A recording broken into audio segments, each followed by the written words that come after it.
Father Christopher, thank you for joining us. It's a pleasure to have you on the Progeny podcast. Considering you are a priest, what made you get into studying and lecturing about Islam? It started really with Fatima, Lady Fatima, because I was researching Hussein, and of course you have to then read about his mother. Yeah. And I was quite shocked that there's so much devotion to Fatima and so little written about her. She was a real person and played a fundamental role in the very start of the preaching of the Prophet. And therefore you can't just have holy books about her. You need to discover who she was. So I decided to do my doctoral thesis on her. And I produced what I hope still and think still was the first real biography of Lady Fatima. I mean, in a Western language, but based on the Arabic sources. And your second book is on? So the second book is really, in a sense, a bit of a joke, in that there was a group of us in Rome, professors. All of us have doctorates in Arabic Islamic studies. So we were sitting around a table at lunch, basically complaining that the Muslim scholars are not writing about the women of Karbala, for example, substantial work. And we each decided that we would take a female figure and produce a proper biography. So of course I took Zeynep. I said, oh well, I know her mother, I'm going to now do her. None of the others were serious. So none of the others actually did anything. The book is called Half of My Heart, because there was a lament that Zeynep sung, I think, on the day of Karbala myself. Some of the historians put it later, but I think it was on that very day when she saw the body of her brother and his companions unburied. And she refers to him as half of my heart, her brother Hussein. And I thought, well, half of my heart was the Fatima book, and now this is the second half, the Zeynep book. Now, I don't have any heart left, I suppose, but I'm certainly going to tackle other issues. But Zeynep is an extraordinary woman, and like Hussein, transcends all religious, political barriers. She is a universal ideal.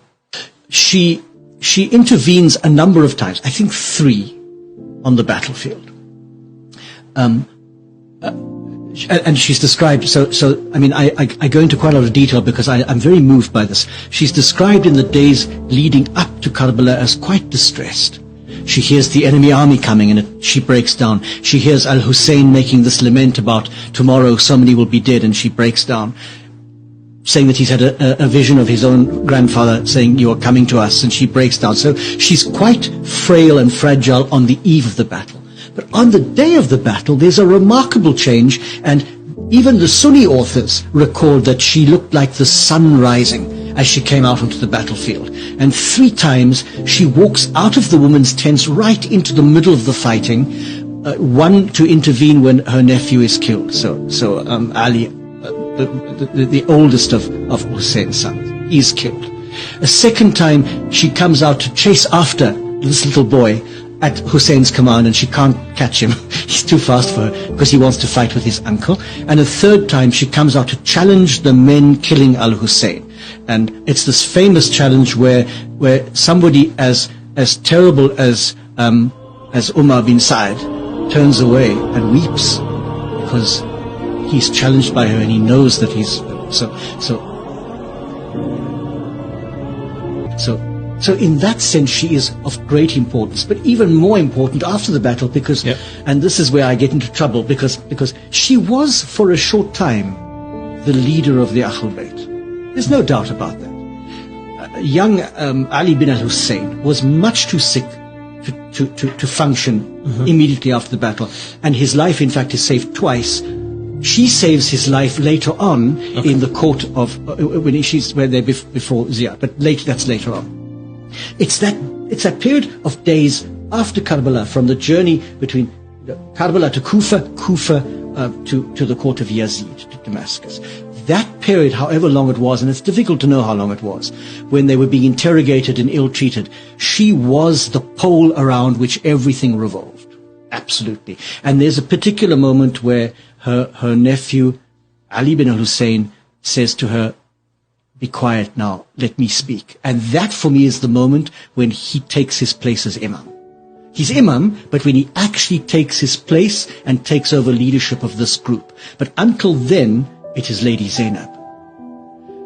And I always defend this by saying, she's not a woman with masculine virtues. Bravery is not a masculine virtue, it's a human virtue. So we don't want to say she was as good as a man. That's a terrible thing for me.